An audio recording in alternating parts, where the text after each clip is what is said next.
খানিকক্ষণ আগে আমরা শুনছিলাম ওর ভাষণ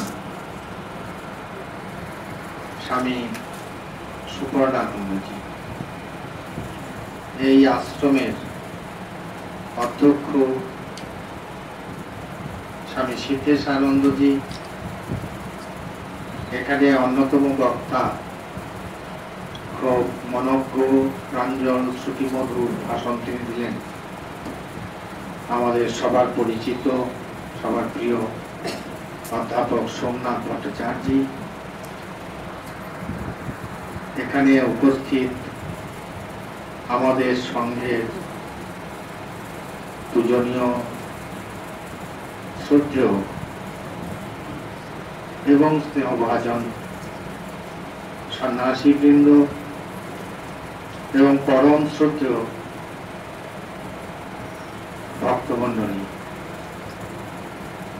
আজকে এখানে দাঁড়িয়ে আজ এই অনুষ্ঠানে, কারণ আপনারা শুনেছেন যে এই অনুষ্ঠানটি একটি বিশেষ অনুষ্ঠান, অক্ষয় তৃতীয়ার দিনে রামকৃষ্ণ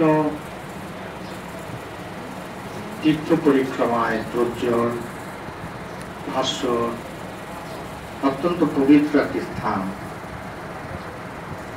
এই কথামৃত ভবন শ্রীমৎ ঠাকুরবাড়ি। তার আনুষ্ঠানিক শুভ উদ্বোধন আজ, শুভ উদ্বোধন আগেই হয়েছে, কয়েক বছর আগে আমরা এটি অধিগ্রহণ করেছি, কিন্তু সেটি ছিল শ্যামপুকুরবাটি এই কেন্দ্রের উপকেন্দ্র। তারপর আমরা এখন এটি একটি স্বাধীন কেন্দ্র, ইন্ডিপেন্ডেন্ট সেন্টার, সেই হিসেবে আজ আনুষ্ঠানিক উদ্বোধন, এই কথাটি আমি বলতে চাইছি। এবং এই প্রসঙ্গে আমার খুব বেশি করে মনে পড়ছে স্বামী ব্রহ্মানন্দজি এবং গৌতম গুপ্তের কথা।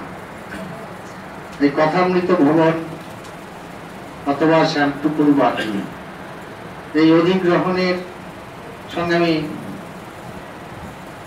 শুরু থেকে শুরু না হলেও রামকৃষ্ণ মঠ কর্তৃক অধিগ্রহণের সময় থেকে ব্যক্তিগতভাবে জড়িত।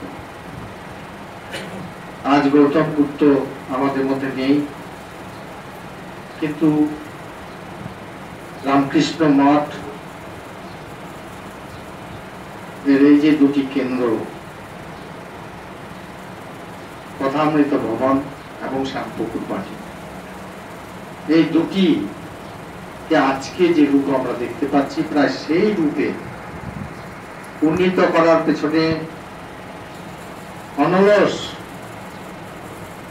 অবদান রয়েছে গৌতম গুপ্ত এবং আমাদের পরম শ্রদ্ধেয় অধ্যাপক দীপক গুপ্ত। এদের কথা, এই দুটি কেন্দ্রের ইতিহাস যদি কখনো রচনা হয়, হয়তো সেদিন আমরা কেউ থাকবো না, হয়তো বা কেউ থাকবো, কেউ থাকবো না, কিন্তু আমি নিশ্চিত যে ভাস্বর প্রজ্জ্বল হয়ে থাকবে তাদের নাম সেই ইতিহাসে। এবং শ্রীরামকৃষ্ণ যদি সত্য হন, মা সারদা দেবী যদি সত্য হন, স্বামীজি মহারাজ যদি সত্য হন, তাহলে নির্দ্বিধায় বলা যেতে পারে যে গৌতম গুপ্ত তার সাধনোচিত ধামে মহাপ্রয়াণ করেছেন, দীপক গুপ্ত শুধু শ্রীম নয়, আমি বলবো যে রামকৃষ্ণ বিবেকানন্দ ভাব আন্দোলনের সঙ্গে যুক্ত যারা প্রত্যক্ষভাবে হোক অথবা পরোক্ষভাবে হোক, প্রথম দিক থেকে তাদের সবার আশীর্বাদ তার উপর রয়েছে, শুভেচ্ছা রয়েছে, এবং আমি নিশ্চিত যে জীবনের শেষ মুহূর্তে হলেও শ্রীরামকৃষ্ণ আসবেন দীপক গুপ্তকে আশীর্বাদ করতে। আরেকটি নাম আমার মনে পড়ছে, যার ব্যক্তিগত উদ্যোগ এবং শুধু উদ্যোগ নয়, তার ব্যাকুলতার ফলশ্রুতি আজ এই অধিগ্রহণ, স্বামী ব্রহ্মানন্দজি মহারাজ। স্বামী ব্রহ্মানন্দজি মহারাজ যখন সাধারণ সম্পাদক, তার একজন সহকারী হিসেবে উনি যখনই শ্যামপুকুরবাটিতে আসতেন অথবা এখানে কথা আসতেন, কেন জানি না আমাকে নিয়ে আসতেন। এমন একদিনও তিনি আসেননি কথামৃত ভবনে অথবা শ্যামপুকুরবাটিতে যখন ওর সঙ্গে আমি সঙ্গী হয়ে আসিনি। এবং সব কথা উনি বিশেষ করে আমাকে বোঝাতেন, বলতেন। এবং তারপর ব্রহ্মানন্দজির সঙ্গে সহ সংঘাতগ্রস্ত হলেন। শারীরিক দিক থেকে খানিকটা হয়তো বা কোনো সময় অপটু বলে বোধ করেন। তা আমি যখন সঙ্গের দায়িত্ব নিলাম বা পেলাম, তখন ব্রহ্মানন্দজি আমাকে কথা বলেছিলেন যে দেখো হে, আমি বেঁচে থাকতে যেন কথামৃত ভবনটা নেওয়া, শ্যামপুকুরবাটি নেওয়া হয়েছে, আমি যেন দেখে যেতে পারি সশরীরে যে কথামৃত ভবন নেওয়া। আমি তারপর থেকে অত্যন্ত যত্ন নিয়ে চেষ্টা করেছি, অত্যন্ত সজাগ ভাবে আমি এই চেষ্টা করেছি যে ব্রহ্মানন্দজি মহারাজ যেন দেখে যান যে কথামৃত ভবন রামকৃষ্ণের ছাদের তলায় এসেছেন। আজ এটি সম্ভব হয়েছে। আমি শুভেচ্ছা জানাই, অভিনন্দন জানাই কথামৃত ভবনের সঙ্গে যারা জড়িত, এবং আমি অবশ্যই অভিনন্দন জানাবো সেই মহাপ্রাণ গৌতম গুপ্ত এবং দীপক গুপ্ত মহাশয়কে, যাদের সাহায্য, যাদের শুভেচ্ছা ছাড়া এই অধিগ্রহণ আদৌ সম্ভব হতো না। এখানে অমিতাভ গুপ্ত মহাশয় আছেন, যেমন আমি গৌতম গুপ্তের কথা বলছি, দীপক গুপ্ত মহাশয়ের কথা বলছি, একই সাথে অমিতাভ গুপ্ত এবং আরো অনেকে যারা ওর সঙ্গে যুক্ত আছেন বেশ কিছুদিন ধরে, তাদের প্রতি রামকৃষ্ণ মঠ কৃতজ্ঞতা পাশে আবদ্ধ এই জন্য যে রামকৃষ্ণ পরিক্রমায়, যেটি প্রথমে আমি বলেছিলাম যে বহু তীর্থক্ষেত্র আছে, কিন্তু শ্রীমঠ বাসভবন, শ্রীমঠ ঠাকুরবাড়ি এর একটা বিশেষ মর্যাদা আছে, একটা বিশেষ স্থান আছে, এবং সেটি আজ একটি সর্বাঙ্গ সুন্দর কলেবর নিয়ে আত্মপ্রকাশ করলো আমাদের সামনে, যার নাম হচ্ছে রামকৃষ্ণ মঠ কথামৃত ভবন। আমি সেজন্য আপনাদের সবাইকে শুভেচ্ছা জানাই, অভিনন্দন জানাই, এবং শ্রী শ্রী ঠাকুর, মা, স্বামীজি মহারাজ, পূজনীয় মাস্টার মশাইয়ের কাছে প্রার্থনা করি যে ওরা আপনাদের আশীর্বাদ করুন, সেই আশীর্বাদ পেয়ে আপনারা ধন্য হন। আমাকে স্বামী সিদ্ধেশ্বরানন্দ বলেছিলেন যে রামকৃষ্ণ সঙ্গে যে মতো অর্থাৎ উদ্দেশ্য, সেটি আপনি বলবেন। খুব কঠিন এবং খুব ব্যাপক একটি বিষয়। এখন প্রায় 12:22, তো এই সময়ে মনে হয় না যেন একটা কঠিন বিষয় আপনাদের ভালো লাগবে, কিন্তু আমি কতগুলো এলোমেলো কথা দিয়ে শুরু করতে চাই এবং যতদূর সংক্ষেপে সম্ভব সেটি বলতে চাই। কিছুদিন আগে একটি সংবাদপত্রে বেরিয়েছিল, আমাদের যারা শঙ্করাচার্য রয়েছেন, ভারতবর্ষে একাধিক শঙ্করাচার্য আছেন আপনারা জানেন, যারা আদি শঙ্করাচার্যের উত্তরাধিকারী, তো আমরা যে শঙ্করাচার্যের অধীনে আছি, অর্থাৎ শৃঙ্গেরি মঠ, রামকৃষ্ণ মঠ হচ্ছে শৃঙ্গেরি মঠের। শৃঙ্গেরি মঠের যে শঙ্করাচার্য, তিনি দিল্লিতে একটা অদ্ভুত কথা বলেছেন। সংবাদ মাধ্যমের কেউ প্রশ্ন করেছিল যে আজকের দিনে পৃথিবীর কুলকুণ্ডলিনী কোথায় আছে, তার এপিসেন্টার কোথায়? शंकराचार्य निर्द्विधाय बोलेছিলেন, कलकत्ता के नजदीक बेलूर मठ बोल के एक जगह है, वहां पे अभी কলকাতার কাছে বেলুর মঠ বলে একটি জায়গা আছে, সেখানে আধুনিক যুগে এর জগতের কুলকুণ্ডলিনীর একটি সেন্টার। সত্যি তো তাই, আমাদের জগদম্বা রয়েছেন, সতীর শরীরের 51টা অংশ নিয়ে 51টা মহাপীঠ, সেই সতীর আস্ত শরীরটা রয়েছে বেলুর মঠে। তারপরে শিব আছেন, স্বামী বিবেকানন্দ শিবাবতার ছিলেন, তিনি বলছেন আমি একটা ভৈরব রেখে গিয়েছি। অনেক কথা বলছেন সে প্রসঙ্গে। তারপর তিনি বলছেন যে এখানে রয়েছেন প্রভু, তার বিশেষ প্রকাশ, শ্রীজির বিশেষ প্রকাশ। স্বামী বিবেকানন্দ দেখেছেন। শুধু স্বামী বিবেকানন্দ দেখবেন কেন, তিনি বলছেন যে আমি এই সঙ্গ প্রতিষ্ঠিত করে গেলাম, এই সঙ্গে ব্রহ্মজ্ঞ পুরুষের অভাব হইবে না। সর্বদা 1500 বছরের জন্য এই সঙ্গ করে গেছেন, সর্বদাই ব্রহ্মজ্ঞ পুরুষ একজন থাকবেন, অন্তত পক্ষে একজন ব্রহ্মজ্ঞ পুরুষ এই সঙ্গে থাকবেন। এখন প্রশ্ন হলো যে আচ্ছা, আপনি যদি প্রশ্ন করেন যে আজকের দিনে কে আছে আপনাদের সঙ্গে ব্রহ্মজ্ঞ, সিআইডি কে চিনতে পারে, আমি সিআইডি হলাম না, আরেকজন সিআইডি সম্পর্কে কি করে বলবো? তা স্বাভাবিকভাবে আমার পক্ষে হয়তো এই উত্তরটি দেওয়া সম্ভব না, কিন্তু যারা আধ্যাত্মিক দিক থেকে উচ্চতম শিখরে উঠেছেন, ব্রহ্মবিদ ব্রহ্মৈব ভবতি ব্রহ্মবিদা আপনতি পরম, এ ধরনের মহাপুরুষ আমাদের সঙ্গে কোনো সময়ই ইয়ে থাকবে না, শান্তি থাকবে না, অভাব থাকবে না। এটা বলেছেন মূর্ত মহেশ্বর স্বামী বিবেকানন্দ, যিনি কোনো সময় শয়নে স্বপনে জাগরণে এমন কিছু বলেননি যেটি সত্যি সত্যরূপ ধারণ না করেছে, সত্যি না হয়েছে। তা স্বাভাবিকভাবেই আমরা অনুমান তো করতে পারি, এই অনুমান করার মধ্যে একটা বিলাসিতা আছে, আনন্দ আছে, যে রামকৃষ্ণ সংঘ হচ্ছে এমন একটি সংঘ যে সঙ্গে এই যে কাজ, স্কুল, কলেজ, হাসপাতাল, এরা শুধু এটাই চালায় না, এদের মূল উদ্দেশ্য কিন্তু এটি একটি ব্রহ্মবিদ্যা সম্প্রদায়।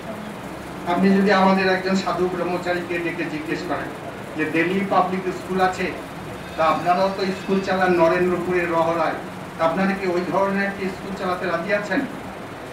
কখনোই রাজি থাকবে না, বলবে যে আমি ঈশ্বর লাভ। এই যে ঈশ্বর লাভ, এই ঈশ্বর লাভের যে পদ্ধতি, সেখানেই হচ্ছে শ্রীরামকৃষ্ণের এক্সেলেন্স এবং শ্রীরামকৃষ্ণের অরিজিনাল। শ্রীরামকৃষ্ণ বারবার বলছেন, প্রত্যেককে বলছেন, তিনি দুঃখ করছেন, তিনি অশ্রু বিসর্জন করছেন, বলছেন মানুষ হয়ে জন্মেছিস, ঈশ্বর লাভই মানব জীবনের একটা।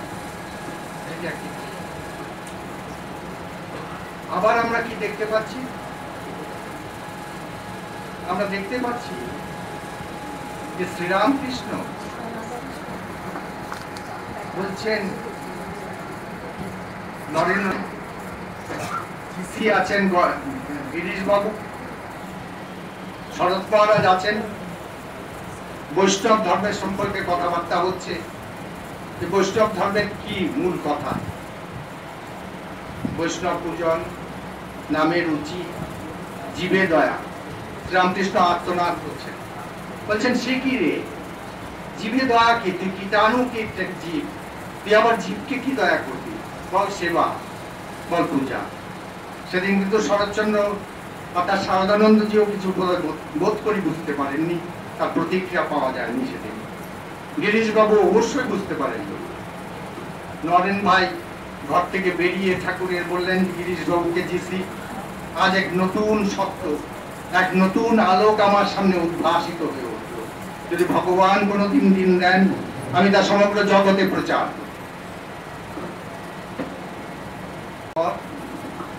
আমরা দেখতে পাচ্ছি স্বামীজি বলছেন শিবে জ্ঞানের জিনিস। মাস্টারমশাইয়ের কাছে এসেছিলেন পল ব্রান সাহেব। পল ব্রান সাহেব এসেছিলেন মর্টন।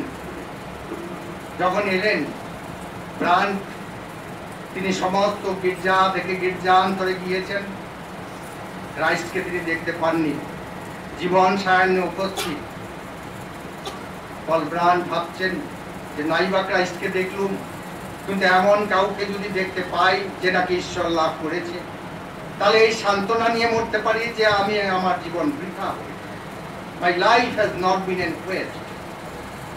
আমি যে পথে হেঁটেছি সেই পথ থেকে হয়তো আমি পথে শেষ প্রান্তে পৌঁছতে পারব। শুনলেন কলকাতায় একজন অধ্যাপক আছেন, মহেন্দ্রনাথ গুপ্ত। তিনি সেই অধ্যাপকের সঙ্গে হাওড়া স্টেশনে এসে সেই অধ্যাপকের খোঁজ করে অ্যাপয়েন্টমেন্ট করলেন আগামী রোববার দিকের চাপে। মর্টন ইনস্টিটিউশনে রয়েছেন মাস্টারমশাই। পল ব্রান্ড সাহেব এসে এত উত্তেজিত, ইংরেজি কায়দায় কুর্দিশ করে বললেন, sir, have you seen God? ভগবানকে আপনি দেখেছেন কি? মাস্টারমশাই বললেন, do I need declare it at the top of my voice for the terrace? আমার কি গাছের ছাদে বা বাড়ির ছাদে গিয়ে উচ্চস্বরে সেটি ঘোষণা করতে হবে? প্রাণ বললেন, ইউরেকা ইউরেকা, যে মানুষটিকে আমি খুঁজেছিলাম এই সেই মানুষ। তারপর কি হলো? মাস্টারমশাইকে বললেন, আমাকে কিছু গিফট দিন পল ব্রান, যাতে করে আমি আপনাকে মনে রাখি। মাঝখানটায় অনেক কিছু হলো, গানকে অনেক আশীর্বাদ করেছিলেন, গান অনেক রাত পর্যন্ত সেখানে ছিলেন, সেই সাথে সেসব তো কথা পাবি না। প্রাণকে উনি কথামৃত দপ্পের গ্রাম এবং মাস্টারমশাই বললেন প্রাণ যে তুমি আমায় কিছু দেবে না? প্রাণ বলল, দেখো আমি দুটো বই লিখেছি। একটি বই হচ্ছে ভ্যালু সিস্টেমের জন্য, যুবকদের জন্য, আরেকটি বই বিজনেস ম্যানেজমেন্ট। তা আমি বিজনেস ম্যানেজমেন্টের বইটি তোমাকে দেবো না, ভ্যালু সিস্টেমের যেটা ভ্যালু ফর দি ইউথ, সেই বইটি আমি তোমাকে দেব। মাস্টারমশাই বললেন, কেন? তুমি বিজনেস ম্যানেজমেন্টের বইটি কেন দেবে না? বলছে, ওটা তুমি একজন স্পিরিচুয়াল ম্যান, আধ্যাত্মিক পুরুষ, তুমি বিজনেস ম্যানেজমেন্টের বই নিয়ে তুমিই বা কি করবে আর আমিই বা কেন? এটি তো আধ্যাত্মিকতা করবে। মাস্টারমশাই একটা অদ্ভুত কথা বললেন, দেখো ঠাকুর একটি শিশু বন্ধন করে লিখেছেন, যেটি রাজা মহারাজ, সেকুলার অ্যান্ড সেক্রেট। এই সেকুলার আর সেক্রেট একাকার হয়ে গেছে, যা ইমানেন্স তাই ট্রান্সেন্ডেন্স, যা ট্রান্সেন্ডেন্স তাই ইমানেন্স। ঠাকুর বলছেন, দেখলুম কোষা কুশি মায়ের মূর্তি, কোনোটাই মৃন্ময়ী নয়, সব চিন্ময়ী। চৌকাঠ পর্যন্ত চিন্ময়ী, সেই যে সত্তা, পরম সত্তা, সেই সত্তায় বিকৃত। এর আর কোনো কিছু স্থান সেখানে নেই। সর্বাং খলবিদাং ব্রহ্ম। সেজন্যই তো আমরা দেখতে পাচ্ছি শঙ্করাচার্য বলছেন যে ব্রহ্ম সত্যং জগন মিথ্যা, জীব ব্রহ্মৈব না। হরি মহারাজকে জিজ্ঞেস করা হলো, মহারাজ আপনার তো শরীর যাচ্ছে, কি আপনার উপলব্ধি? বললো, জগৎ সত্য, ব্রহ্ম সত্য, সত্য প্রাণ। ব্রহ্ম ছাড়া আর কিছু নেই। সে যাই হোক, শ্রীরামকৃষ্ণ সে কথাই, মানুষ হয়ে জন্মেছে, মানুষ হয়ে জন্মানো খুব কঠিন। বিভিন্ন জন্ম জন্মান্তর পার করে তারপরে মনুষ্য জন্ম। এটিকে তুমি বৃথা করো না, তুমি ঈশ্বর লাভ করবে, এটি তোমার একমাত্র। কেন বৃথা করো না? যে যারা নাকি দেবতা, যারা স্বর্গে থাকেন সূক্ষ্ম শরীরে, তারা যতদূর পর্যন্ত সাধনা করে ততদূর পর্যন্তই তারা সেই সাধনা নিয়ে আনন্দে বৈকুণ্ঠে থাকেন, কিন্তু আধ্যাত্মিক দিককে নতুন করে এগোতে পারেন না, কারণ সূক্ষ্ম শরীরে নতুন করে এগুলোর কোনো উপায় নেই, সুযোগ নেই। আর সিনে পুণ্যে মর্তে লোকে বিষয়, যখন পুণ্যটা ক্ষয় হয়ে যাবে তখন আবার মানুষ হয়ে যাবে। কোথায় জন্মাবে? এমন একটি পরিবারে জন্মাবে যে পরিবারের লক্ষ্মী এবং সরস্বতী ভগবান, এবং তার যখন যৌবন উদ্যম হবে সে সময় তার মধ্যে বৈরাগ্য হবে, সে এটি গীতায় বলছেন। তা এটি অত্যন্ত স্পষ্ট করে ভগবান বলছেন। আজকের যুগের যিনি ভগবান শ্রী রামকৃষ্ণ পরমহংস তিনি, আর যারা নাকি মানুষ নয়, ওই যতই কাকে কাকে মাথা টাতা বলে, তো আজকাল আছে না মাথা টাতা, মাথা অনেক হয়ে গেছে, তো তাদের সংরক্ষণের জন্য অনেক কিছু হচ্ছে। তো সেটাই হোক, ওই মাতাদের মধ্যে কিন্তু ভগবান লাভ করার যে ফ্যাকাল্টি সেটি নেই। একমাত্র ভগবান লাভ করার ফ্যাকাল্টি আছে মানুষের মস্তিষ্কে, সেই উপাদানটি আছে। মানুষ যদি চেষ্টা করে সেই ভগবান লাভ করতে পারে, ভগবান হতে পারে। দেব ভূত্বা দেবং যজেৎ, ভগবানকে উপাসনা করার জন্য তুমি ভগবান হয়ে যাবে, দেবতাকে উপাসনা করার জন্য তুমি দেবতা হয়ে যাবে। এটি হচ্ছে শ্রীরামকৃষ্ণ উপনিষদের সার। অনেকে একটা প্রশ্ন করে, প্রশ্নের উত্তর ঠিক আমার দেওয়া উচিত হবে কিনা জানি না, হয়তোবা উচিত হবে, হয়তোবা উচিত হবে না, কিন্তু তথাপি যেহেতু প্রশ্নটা করেন, আমার মনে হয় একটু ওকে সাহায্য করা উচিত। প্রশ্নটা হচ্ছে যে, মহারাজ, যখন দীক্ষা নিয়েছিলাম তখন গুরুদেব বলেছেন তুমি যেদিকে বসে আছো সেই দিকেই থাকো, তোমার ইষ্ট বসে আছে, তাহলে আমি কোথায়? এটা চিন্তা, তাই তো? অনেকের আছে তো এই চিন্তা। এখন আপনি কোথায় বসবেন? আপনি আপনার ইষ্টকে দিকে মুখ করে বসবেন। কিভাবে বলবেন? কি আপনার ইষ্ট, তিনি হচ্ছেন ঈশ্বর, পরমাত্মা, আর আপনি হচ্ছেন জীবাত্মা। পরমাত্মা রয়েছেন হাসি মুখে, তার সামনে জীবাত্মা মুখোমুখি। এই জন্য গুরুদেব বলছে এইভাবে। এগুলো সবকিছু মিলিয়ে কি দেখা যাচ্ছে? নির্যাসটা হচ্ছে পরমাত্মার সঙ্গে যোগাত্মার যোগ। The whole of religion, the whole of spirituality can be summed up in briefly that it is a union between the supreme being and the jivatma, Paramatma and the jivatma. জীবাত্মার সঙ্গে পরমাত্মার যে সেতু বন্ধন, সেটি হচ্ছে ঈশ্বর। ভূতেশানন্দজি মহারাজকে একজন জিজ্ঞেস করেছেন, মহারাজ আপনি কি ঈশ্বর লাভ করেছেন? শুনতে পাচ্ছেন আপনারা? তো ভূতেশানন্দজি মহারাজ বলেছিলেন যে ভগবান লাভ করতে বলতে কি বোঝো বাবু? ওই লাল নীল রং টং ও সব বাবু আমি কখনো দেখি। তবে যদি বলো যে জীবনটার প্রতি আমার কি অনুভূতি, এই জীবনের প্রতি আমার আসক্তিও নেই, অনাসক্তিও নেই, এটি ঈশ্বর। তাই এই ঈশ্বর লাভই উদ্দেশ্য। এটি হচ্ছে রামকৃষ্ণ ভাবান্দোলনের নির্যাস, এবং সেজন্যই যখন মঠর কথা বলা হচ্ছে, আপনারা দেখে থাকবেন আত্মনমোক্ষার্থন্ত্র, এখন একটা নতুন আন্দোলন। এই সমস্ত সাধুরা একটু নতুন ধরনের হবে, হয়তো পাগড়ি চাকরি বাঁধবে না, হয়তো এখানে রুদ্রাক্ষের মালাও থাকবে না, কিন্তু তারা অনেক বড় সাধু হবে। কেন হবে?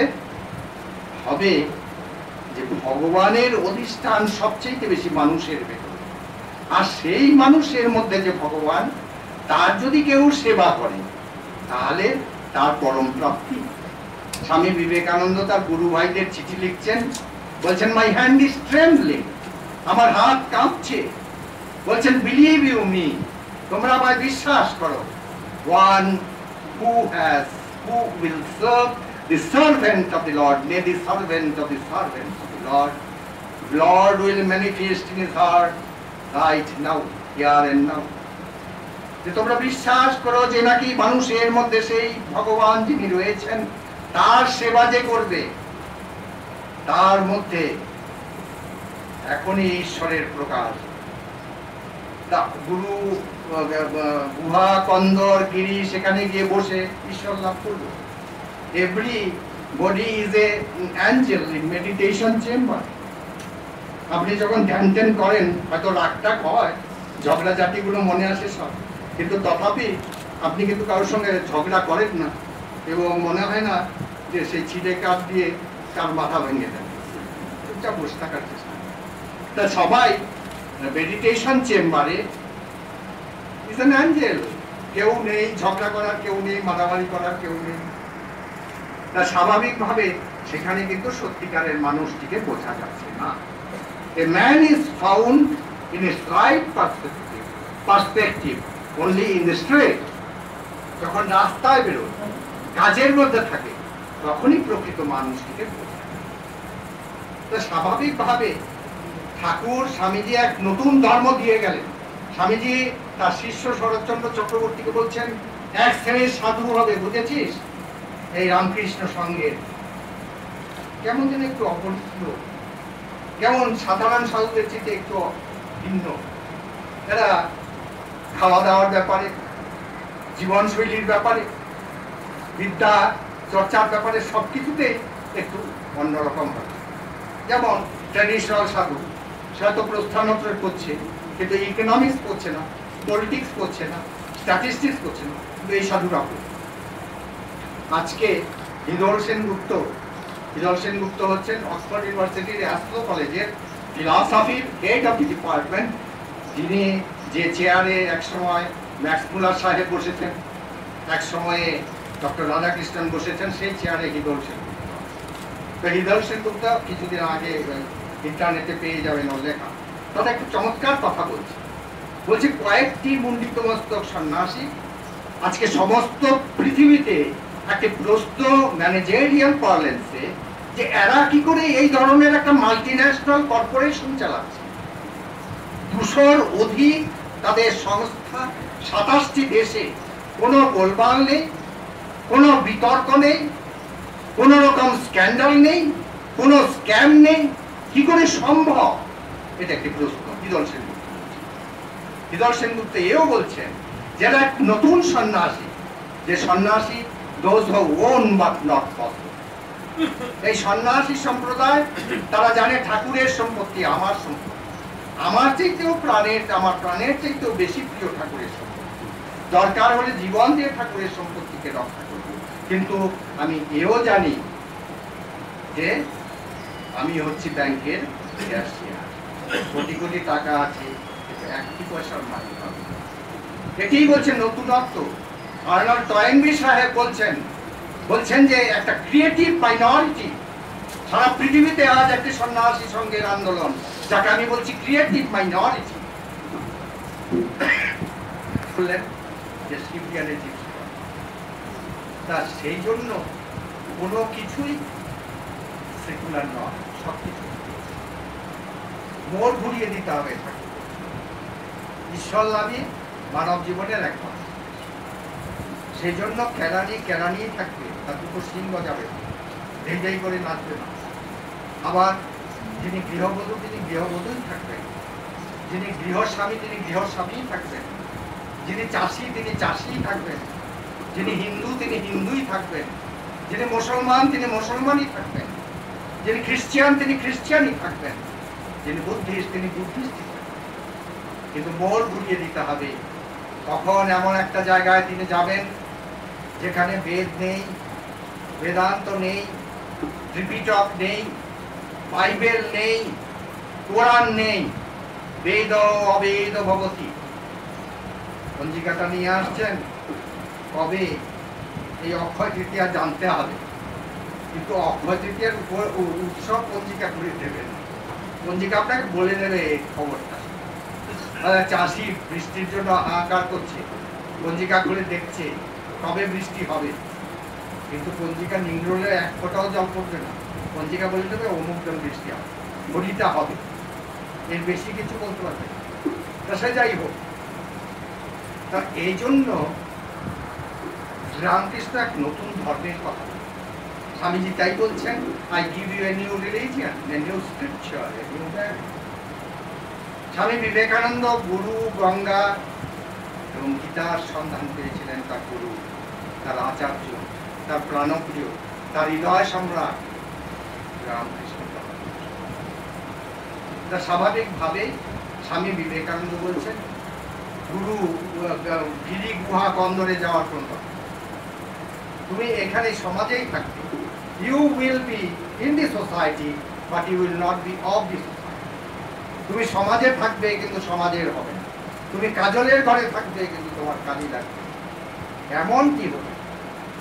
স্বাভাবিকভাবে কি হচ্ছে, যা কিছু করছি আজকে আমি আপনাদের বলছি, এটাও কিন্তু পূজা। আমি হয়তো একটা বলতে নেই, কাউকে হয়তো টার্মিনেশন লেটারই আমি শুরু করছি, সেটাও কিন্তু আমার কাছে। আবার আমি বেলুড় মঠে ঠাকুরের বেদিতে গিয়ে ফুল দিচ্ছি, সেটাও সমান। একটা ঘটনা বলছি, মজা। আমাদের খুব একজন বরিষ্ঠ সন্ন্যাসী, বলবো প্রাতঃস্মরণীয় সন্ন্যাসী, তিনি রিলিফ দেখছেন রামকৃষ্ণ মঠ কানকার। তখন মাধবানন্দজি মহারাজ হচ্ছেন প্রেসিডেন্ট। তো মাধবানন্দজিকে গিয়ে উনি বলেন, মহারাজ আমরা তো লোকের কাছ থেকে পয়সা নিয়ে ত্রাণ কার্য করছি, একটা রিপোর্ট দেওয়া উচিত সংবাদপত্রে লোকের জানবে।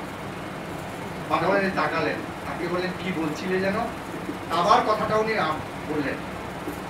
মাধবানন্দজি বলেন, তাহলে একটা কাজ করো, ওই রিলিফের খবরটা ছেপে দিও, আর শেষ অনুচ্ছেদে তুমি আজকে সকালে যে ধ্যান যোগ করেছো সেটারও হিসেব। অর্থাৎ কত বড় উচ্চ ধারণা যে রিলিফের যে কাজ করছো সেই কাজ আর ধ্যান জপ এর মধ্যে কোনো পার্থক্য নেই। লোকেশ্বরানন্দজি মাধবানন্দজির কাছে গিয়েছেন, ওর যে সেক্রেটারি প্রমথানন্দজি উনি বললেন যে মহারাজ ধ্যান করছেন। লোকেশ্বরানন্দজি সেই গিরিশ মেমোরিয়াল থেকে মায়ের মন্দিরের পাশে যে রাস্তা, সেই রাস্তায় পায়চারি করছেন, 1 ঘন্টা পরে এসছেন। মহারাজ বেল দিয়েছেন, প্রমথানন্দজি গিয়েছেন, তখন বলছেন আচ্ছা কেউ আজকে এসছে কি আমার সঙ্গে দেখা করতে? বলে হ্যাঁ কানাই মহারাজ এসছেন। বলে কোথায় কানাই? দেখো। কানাই তুমি কখন এসছো? বলে 1 ঘন্টা আগে। কোথায় ছিলে? বলে আপনি জব করছিলেন তাই আমি ঘোরাফেরাই পায়চারি করছি। কি আফসোস, বলো ঠাকুরের কাজের 1 ঘন্টা তুমি নষ্ট করে দিলে কানাই। এটি হচ্ছে রামকৃষ্ণ বিবেকানন্দের যে মতবাদ, ধর্ম, বিজ্ঞান, আধ্যাত্মিকতা। মানব জীবনের একমাত্র উদ্দেশ্য হচ্ছে ঈশ্বর লাভ। এর চাইতে 1 ইঞ্চি বেশিও নয়, 1 ইঞ্চি কম নয়। তুমি মানুষ হয়ে জন্মেছ, মানুষ মানুষ নয়। It is the ignorant to call man a man. Swamiji বলছেন মৃতেরা মৃতের সৎকার করু, কিন্তু এসো ভাই, এসো তোমার ভেতরের দিকে অবলোকন করো, সেখানে রয়েছেন মহাপ্রভু। সেই মহাপ্রভুকে জাগ্রত করো, তুমি স্বয়ং মহাপ্রভু হয়ে যাও। স্বামীজি বলছেন, had I been a householder, had I had a child, I would have put him on the cradle immediately after his birth and told him tamosini dharma. যদি আমি গৃহস্থ হতুম, আমি যদি একটি পুত্র সন্তানের জনক হতুম, তার জন্মের অব্যবহিত পরে তাকে আমি দোলনায় বসিয়ে বলতুম তুমি সেই ঈশ্বর। এবং স্বামীজি বলছেন সবার ভিতরে ঈশ্বর, সবাই ঈশ্বর, পাপ বলে কোনো ব্যাপার নেই। We travel from lower truth to higher truth. সেটাই হচ্ছে রামকৃষ্ণ। আপনারা যদি অনুমতি করেন আমি দুটো সাদামাটা গল্প নয়, ঘটনার মতোই। একটি স্বামী ব্রহ্মানন্দজির জীবনে, একটি হচ্ছে কল্যাণানন্দজি, যার কথা আপনারা নিশ্চয়ই শুনেছেন, স্বামীজির শিষ্য, কঙ্খল আশ্রমের যিনি প্রতিষ্ঠাতা। এই দুটি কথা শুনবেন আপনারা। তো রাজা মহারাজের গল্প আমি অনেককে বলেছি, সেই গল্পটাকে পুনরাবৃত্তি করবো। হয়তো কেউ কেউ আপনারা শুনেছেন, কেউ কেউ হয়তো শোনেননি। আমি শুনেছি প্রবীণ সন্ন্যাসী যারা রাজা মহারাজের সঙ্গ করেছেন, সেবা করেছেন, তাদের কাছে কিছুটা কোনো কোনো বইতে বেরিয়েছে, অর্ধেকটাকে এই বইতে বেরিয়েছে, অর্ধেকটা ওই বইতে বেরিয়েছে, কিন্তু পূর্ণাঙ্গ কোনো বইতে এখনো বেরোয়নি, অন্ততপক্ষে আমি দেখিনি। ঘটনাটা হচ্ছে যে একজন প্রবাসী বাঙালি এলাহাবাদ হাইকোর্টে ওকালতি করেন। তখনকার দিনে ধর্মঘট করতো কিনা জানি না, আজকাল তো হচ্ছে। তো যাই হোক, তা ওই উকিল সাহেব এসছেন কলকাতায়। তখনকার দিনে আপনারা জানেন যে কলকাতায় সুপ্রিম কোর্ট ছিল, ভারতবর্ষের রাজধানী কলকাতা। উনি পড়েছেন শ্রীরামকৃষ্ণের কথা পড়েছেন, উনি পড়েছেন স্বামী বিবেকানন্দের কথা। শ্রীরামকৃষ্ণ নেই, স্বামী বিবেকানন্দ নেই, কিন্তু তিনি জানেন শ্রীরামকৃষ্ণের মানস পুত্র, আধ্যাত্মিক সন্তান স্বামী ব্রহ্মানন্দজি আছেন। স্বামী বিবেকানন্দ বলছেন, "You all are baffled to see my spiritual height. I have got a brother disciple of mine in India who is 1,000 times more spiritual than me, a living spiritual dynamo." সেই স্বামী ব্রহ্মানন্দ হচ্ছে রামকৃষ্ণ মিশনের, রামকৃষ্ণ মঠের অধ্যক্ষ। তাকে দর্শন গিয়েছেন বেলুড় মঠে বিকেলবেলা, রোববারের দিন। মঙ্গলবারে ওর মোকদ্দমা হাইকোর্টে। তো বিকেলবেলা গিয়েছেন বেলুড় মঠে। তো ওই যে আম গাছটা আছে, স্বামীজি যে গাছের তলায় বসতেন, সেই গাছটার তলায় একজন সাধুর সঙ্গে। তো সেই সাধুকে উনি বলছেন যে দেখুন আমি মহারাজ, প্রেসিডেন্ট মহারাজের সঙ্গে দেখা করতে এসেছি। তো সেই সাধুটি বলছেন, প্রেসিডেন্ট মহারাজ তো এখানে নেই, উনি রয়েছেন বলরাম মন্দিরে বাগবাজারে। কি করে যেতে হবে সব পথ নির্দেশ উনি নিলেন। বাগবাজারে এসছেন, একজন তরুণ সন্ন্যাসী বলরাম মন্দিরের চাতালে দাঁড়িয়ে আছে। তাকে জিজ্ঞেস করলেন যে প্রেসিডেন্ট মহারাজ এখানে আছেন, আর যদি থাকেন আমি কি দর্শন করতে পারি? বলে হ্যাঁ, এই যে সেন্ট্রাল হল, সিঁড়ি দিয়ে চলে যান, সেন্ট্রাল হলে পৌঁছে যাবেন, সেখানে প্রেসিডেন্ট মহারাজ আছেন। তা প্রেসিডেন্ট মহারাজ সেখানে বসে আছেন, কিন্তু উনি ধরতে পারলেন না, খালি গা। আর আরো তিনজন রয়েছেন সন্ন্যাসী, সবারই খালি গা, গোষ্ঠী নষ্টি করছে আর তাস খেলছে। উনি অত্যন্ত হতাশ হলেন যে এরকম তাস খেলছে, গোষ্ঠী নষ্টি করছে রামকৃষ্ণ মিশনের প্রেসিডেন্ট, যিনি হচ্ছেন আধ্যাত্মিক ঘনীভূত একটা রূপ, রামকৃষ্ণ আধ্যাত্মিকতা। তো এটা তো হতে পারে। তো নিচে নেমে এলেন। তো সেই সন্ন্যাসী কৃষ্ণ প্রেসিডেন্ট মহারাজকে দর্শন করলেন। বললো যে না, দর্শন করতে পারলুম কোথায়, নেই উনি। বলে সে কি, যে চারজন সন্ন্যাসী বসে আছে, বলে ওর মধ্যে প্রেসিডেন্ট মহারাজ কি করে থাকবেন, এত তাস খেলছেন গোষ্ঠী। না না, ওর মধ্যেই একজন ব্যক্তিত্বকে দেখেছেন কি আপনি সহজেই আলাদা করতে পারেন অন্যদের থেকে? বলে হ্যাঁ, তা তো দেখেছি, ওর বর্ণ, উজ্জ্বল কান্তি, জ্যোতি বেরোচ্ছে। তাহলে তিনিই প্রেসিডেন্ট। তো উনি খুব দুঃখ পেয়েছেন যে রামকৃষ্ণ মিশনের president, spiritual son of Shri Ramakrishna, living spiritual dynamo, সব প্রপাগান্ডা। তা সেই জন্য উনি বেরিয়ে যাচ্ছেন। তো বেরোবেন এমন সময় ওই তরুণ সন্ন্যাসীকে মহারাজ বললেন ওই লোকটিকে ডাক। উনি গেছেন আবার। মহারাজ বললেন, দেখো হে, আমাদের আরেকটা রূপ আছে, তুমি আগামী রোববার বেলুড় মঠে এসো। ও বলছে যে ন্যাড়া কি বেলতলা দুবার যায়, একবার এরকম বোকা হলাম, তারপরে আর বেলুড় মঠে যাওয়ার প্রশ্ন কোথায়? মঙ্গলবারে আমার মোকদ্দমা হয়ে যাবে, আমি চলে যাবো এলা। মঙ্গলবার গিয়েছে কোর্টে, গিয়ে দেখছে যে জাজ সাহেব শহরের বাইরে। মামলা পিছিয়ে গেল আগামী মঙ্গলবার। দেখতে দেখতে রোববার এলো, দুপুর পর্যন্ত উনি একেবারে ভীষণ সংকল্পবদ্ধ যে যাব না। বিকেলবেলা মনে হচ্ছে গেলে হয়, বেলুড় মঠ জায়গাটা তো খারাপ নয়, গঙ্গা আছে, সুন্দর জায়গা। তো গেলেন। আবার সে আমগার তলা একজন সন্ন্যাসীকে জিজ্ঞেস করলেন, প্রেসিডেন্ট মহারাজ আমায় আসতে বলেছেন, তো কোথায় যাব? তো বলছে যে ও প্রেসিডেন্ট মহারাজ আসতে বলেছে, চলুন। গঙ্গায় নিয়ে গেছে ওই যে সাধুটি, সেই সাধুটি এবার মাছ ধরছে। অত্যন্ত মানে অসন্তুষ্ট, অত্যন্ত আশাহত, অশ্রদ্ধা, মানে অশ্রদ্ধা মন ভরে গেছে। উনি আবার যেতে শুরু করেছেন, উনি চলে যাবেন। উনি যখন ওই এখন যেটা পল্লীভবন বলেন সেটি ছিল মেইন মূল। তো সেই মূল ফটক দিয়ে উনি বেরোচ্ছেন। একজন সন্ন্যাসী দৌড়ে দৌড়ে গিয়ে বলছেন, প্রেসিডেন্ট মহারাজ আপনাকে ডাকছেন। বলে আবার ডাকা, আবার কি যাবো? তারপর ভাবছেন হ্যাঁ গেলে হয়, কি আর হবে, আমি তো অনেক দূর আসিনি, যাই বলে কি বলে, একবার তাস খেলা দেখালো, একবার মাছ ধরছে, আরেকবার নয় কুস্তি দেখবো, ঠিক আছে যাই। গিয়ে মহারাজের সামনে গিয়ে দাঁড়িয়েছেন। মহারাজ বললেন, দেখো হে, আমাদের আরো একটা রূপ আছে আগামী রোববার। তা ভদ্রলোক বলছে, আর কখনো আসি ভুলিও। যাই হোক, আগামী রোববার আবার এসছে। ও মঙ্গলবারে মামলা আবার উঠেছে। উঠবার পরে দেখা গেল যে অপোনেন্ট পার্টি, বিপরীত পার্টি, যারা অন্য পক্ষ, বিপরীত পক্ষ, তাদের উকিল আসেননি। মামলা অ্যাডজর্ন হয়ে গেছে আবার মঙ্গলবার।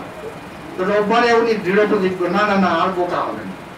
বিকেলে মনে হচ্ছে দেখেই আসি না, দরজার কুস্তি দেখাবে, এই তো জায়গাটা তো খারাপ নয়, সান্ধ্যগুলো মনে হবে ভালোই। গিয়েছেন, তো আম গাছের তলায় একজন সাধুর সঙ্গে দেখা, ওকে বলছেন প্রেসিডেন্ট মহারাজ আমায় ডেকেছেন। ডেকেছেন বলে হ্যাঁ চলুন। তো সিঁড়ি নিয়ে গেলেন প্রেসিডেন্ট মহারাজের ঘরে, অর্থাৎ রাজা মহারাজের ঘর, উপরে পশ্চিম দিকে, যেখানে অভয়ানন্দ যে ভরত মহারাজ পরবর্তী সময় থাকে। তো সে যাই হোক, রাজা মহারাজের ঘরে যখন গিয়েছেন, দেখছেন এক অদ্ভুত অনাবিল আধ্যাত্মিক আনন্দ ভরপুর। মহারাজ খুব উচ্চ সমাধিস্থ, উচ্চ অবস্থায় সমাধিস্থ। সে ভদ্রলোক হাত জোর করে দাঁড়িয়ে আছেন। বহুক্ষণ পর মহারাজ সমাধি থেকে বহুদিত হয়ে সাধারণ ভূমিতে এসে তার দিকে তাকিয়ে বললেন, শুনেছ, বুঝেছ, দেখেছ, আমরা শ্রীরামকৃষ্ণের সন্তান, আমরা তাসও খেলি, মাছও ধরি, সমাধিতেও যাই, কারণ সবটাই হচ্ছে ঈশ্বর। ঈশ্বর ছাড়া আর কিছু নেই। There is no space for anything else. মায়ার কোনো জায়গা নেই, সবটাই হচ্ছে ব্রহ্ম, সর্বাং খালিদং ব্রহ্ম। তা স্বাভাবিকভাবে ওই তাস খেলার মধ্যেও তিনি রয়েছেন, ওই মাছ ধরার মধ্যেও তিনি রয়েছেন, এবং তার উৎকর্ষ প্রভাব, উৎকৃষ্ট প্রভাব, শ্রেষ্ঠ প্রকাশ হচ্ছে সেই সমাধি। এটাই হচ্ছে যা ইমানেন্স, তাই হচ্ছে ট্রান্সেন্ডেন্স। যা এটা তা আছে কোথা, দূরে তদন্তিকে, তিনি খুব দূরে। যদি আপনি এখানে না দেখতে চেষ্টা করেন, চেষ্টা চরিত্র কিছু করলেন না, লোকের ঘরে ঘরে 2 মাস এই গ্রন্থের মধ্যে ভোটের জন্য তো দৌড়লেন, তাহলে কি হবে? তা স্বাভাবিকভাবে এইদিকে তাকাতে হবে। You have to look inside and then delve deep into this. ওখানে রয়েছে কারখানা, মানিকের কারখানা, সোনার কারখানা, সেটি দেখবার এবং সেই কারখানা স্বয়ং হয়ে যাওয়ার চেষ্টা করা, এটিই হচ্ছে মানব জীবনের একমাত্র উদ্দেশ্য। এবং সেই উদ্দেশ্যটি হচ্ছে রামকৃষ্ণ মঠ এবং রামকৃষ্ণ মিশনের উদ্দেশ্য। To realize God oneself and to help others to realize, be and make, এটিই হচ্ছে রামকৃষ্ণ মিশনের অবজেক্টিভ। রামকৃষ্ণ মিশনের অবজেক্টিভটি বোঝানোর জন্য আরেকটি আমি ঘটনা বলবো, যেটি বলেছিলাম প্রথমে, যে উত্তরাখণ্ডে আমাদের আশ্রম হয়েছে। বিবেকানন্দ তার শিষ্য কল্যাণানন্দকে বলেছিলেন, কল্যাণ, এখানে বহু লোক বিনা চিকিৎসায় মারা যায়, তুই তাদের জন্য কিছু করতে পারিস, বিশেষ করে সাধুদের জন্য? কল্যাণ স্বামী, নিশ্চয় স্বামী। দুজনে একটা হাসপাতাল করলেন, যে হাসপাতাল শৃঙ্খল হাসপাতাল। উত্তরাখণ্ডের সাধুরা ওকে সাধু বলে মানত না, বলতো ভাঙ্গি সাধু, স্ক্যাভেঞ্জার্স মঙ্ক। ঘৃণা করতো, কোনো ভান্ডারায় ওদের ডাকতো না, কোনো সামাজিক অনুষ্ঠানে ডাকতো না, সাধু সমাজে ওদের ডাকতো। একবার বিরাট উত্তরাখণ্ডে ভান্ডারা, মন্ডলেশ্বর মহারাজ সেই ভান্ডারার ব্যবস্থা করেছেন। মহামন্ডলেশ্বর হচ্ছেন সেই ভান্ডারার প্রধান অতিথি, ধনরাজ গিরি। বেশ কয়েকশো, হাজার খানেক, সেই দিনে হাজার খানেক সাধু, পুরো উত্তরাখণ্ডে সাধুরা বসে আছেন, মহামন্ডলেশ্বরের জন্য অপেক্ষা করছেন। মহামন্ডলেশ্বর তখন এসে জেনে বললেন, ওই যে स्वामी जी के अस्पताल का स्वामी, वो लोग कहाँ है? বলে ওরা কোথায়? মন্ডলেশ্বর ওকে অস্ফুট স্বরে বলতে চেষ্টা করলেন, ও লোক তো ভাঙ্গি সাধু। ধনরাজ গিরি কি বললেন, अगर सारे उत्तराखंड में कोई सचमुच साधु है तो ये दोनों साधु है, तुम लोग भंगी हो। जो भंडारा में ये 2 साधु नहीं है, वो भंडारा में हम भाग नहीं लेंगे। हजार हजार তখনকার দিনে হাজার হাজার টাকার কি ইত্যাদি ইত্যাদি সব কেনা হয়েছে, ভান্ডারার ব্যবস্থা হয়েছে। আর মহামন্ডলেশ্বর যদি ভান্ডারায় নাও থাকেন, চলে যান, তাহলে তো ভান্ডারাই গন্ডগোল হয়ে গেল। তখন খুব হাতে পায়ে ধরেছে, বলে ঠিক আছে, আমি এই ভান্ডারায় যোগ দেব, কিন্তু একটা কথা আমি বলতে চাই। সেই কথাটা হচ্ছে যে ওই দুজন সাধুকে তোমরা নিয়ে এসো ক্ষমা চেয়ে। ধনরাজ গিরির নির্দেশে চললো মন্ডলেশ্বর, মাপটাপ চাইলো। নিশ্চয় মহারাজ মারাঠি শরীর ছিলেন, মারাঠিরা খুব জিদ্দি হয়। बोलो मैं नहीं जाऊंगा, कभी नहीं जाऊंगा, ये लोग हमारे गुरु को अपमान किया। কিন্তু ये কল্যাণ স্বামীর বাঙালি শরীর ছিল, বাঙালিরা একটু মাপটাপ চাইলে ভুলে যায়। তা স্বাভাবিকভাবেই কল্যাণ স্বামী এসেছিলেন, ভান্ডারা হলো, এবং তারপর থেকে আজকে সারা উত্তরাখণ্ডে কোনো ভান্ডারা হয় না যদি আমাদের কন্ট্রোলের স্বামীজি সে ভান্ডারা না, তাহলে সে ভান্ডারাকে প্রেস্টিজিয়াস। সেটা কেন? তার কারণ হচ্ছে ওই যে মানুষের ভেতর ঈশ্বর। বাঙালকে বলছেন শরৎচন্দ্র চক্রবর্তীকে, বাঙাল এত জপ করলুম, এত সাধনা করলুম, সবকিছু করে আমি এইটুকু বুঝেছি ওই ভগবান টগবান মুক্তি টুক্তি কিছু নয়, জীবে জীবে স্বাধিষ্ঠান যা তিনি ঈশ্বর। বিবেকানন্দ। সেই জন্যই ওই টুকটাক টুকটাক চলবে না। আর ওই সমস্ত ভোজবাজি করে কিছু লাভ নেই। আজকাল তো 760 জন ভগবান আছে শুনেছি ভারতবর্ষে। কেউ ওষুধের দোকানদারি করে, বলছে আম্বানির থেকেও নাকি ধনী। আবার কেউ বা কোথায় থাকে আপনারা সবাই জানেন না, আমি নাম রকম। তা সেই জন্য ভগবান টগবান দেখলেই তার পেছনে ছোটা, ঠিক হবে। সে নিজেও মরছে অন্ধ, আর আপনাকেও অন্ধ বানিয়ে ছাড়ছে। কারণ দুটো অন্ধ একসাথে ছুটলে কি হয়? সমুদ্রের দিকে ছুটলে সমুদ্রে করবে, পাহাড়ের দিকে ছুটলে করে, দুটোই মারা যাবে রকম। তা সেই জন্যই আজকের দিনে যেটা বিগুপ্তের লেভেল, রাম যিনি কৃষ্ণ, তিনি রামকৃষ্ণ তিনি নিজে বলেছেন, কিন্তু তাহলে রামকৃষ্ণকে কেন শুনবো? রামকৃষ্ণকে শুনবো কারণ এটা হচ্ছে বিগুপ্তের লেভেল। বিগুপ্তের লেভেলটা লেটেস্ট, ওটা নিতে হবে। আগের দিনের হতে চলবে না। ওই নবাবী আমলের আর ওই মোগলের আমলের বাদশার পয়সা এখন চলবে না। এটা হবে এখন যে কারেন্সি আছে সেটা। আজকের কারেন্সি হচ্ছে রামকৃষ্ণ বিবেকানন্দ। একে যদি গ্রহণ করে তাহলে জেনে রাখুন আপনার ব্যক্তিগত জীবন মধুময় হবে, জেনে রাখুন আপনার সামাজিক জীবন মধুময় হবে, পারিবারিক জীবন মধুময় হবে, এবং সমস্ত সমাজ, সমস্ত রাষ্ট্র, সমস্ত পৃথিবীর কাছে আপনি হাসবেন আর সবাই আপনাকে কুর্নিশ করবে। এটি হচ্ছে মানব জীবনের উদ্দেশ্য। না কুর্নিশ নেওয়া নয়, ভাষাও নয়, পরিপূর্ণ হয়ে যাওয়া। আর সেটি হচ্ছে রামকৃষ্ণ মঠ এবং রামকৃষ্ণ মিশনের উদ্দেশ্য। সবশেষে আপনাদের মনে করিয়ে দিই, রামকৃষ্ণ মঠ বা রামকৃষ্ণ মিশনের যে এমব্লেম, তার মধ্যে দেখবেন চতুর্যোগের কথা বলা আছে। তরঙ্গায়িত জল, পদ্ম, এগুলো সব রয়েছে তো, সূর্য, এগুলো হচ্ছে এক একটি যোগের প্রতীক। পদ্ম হচ্ছে ভক্তি যোগের প্রতীক, তরঙ্গায়িত জল সেটা হচ্ছে কর্মযোগের প্রতীক, তারপর সূর্য হচ্ছে জ্ঞানযোগের প্রতীক, এই যে সর্প কুণ্ডলিনী সেটি হচ্ছে যোগের প্রতীক। স্বামীজি বলছেন এই চতুর্যোগের সমন্বয় হতে হবে। চতুর্যোগের যদি সমন্বয় নাও হয়, বলে যে দেখো এখন এত সব কিছু করে 4টে যোগ নিয়ে টানাপোড়েন করা খুব কঠিন জিনিস। তারপরে অনেক সময় হয়তো বাড়ির যে গৃহবধূ তিনি চান ডাকতে, সময় করে বসতে, হাজবেন্ড হয়তো চায়। হাজবেন্ডকে যদিও বা বানিয়ে নেয়, শাশুড়ি একবারেই চায় না, নন কোঅপারেট করে, ধমক লাগায়। তা এরকম হয় হয়তো নাকি না? আপনারা হ্যাঁ, তা স্বাভাবিকভাবে সেই ক্ষেত্রে কি করতে হয়? মনে মনে আর কোণে যে কাজটি করছেন জেনে রাখুন, জেনে রাখুন আপনি আপনার স্বামীর মালিক নন, আপনি আপনার স্বামী আপনার মালিক নয়, আপনার ছেলে মেয়ের মালিক আপনি নন। ঈশ্বর আপনাকে পাঠিয়েছে তাকে সেবা করার জন্য। কাকে? ওই যে নররূপী নারায়ণকে।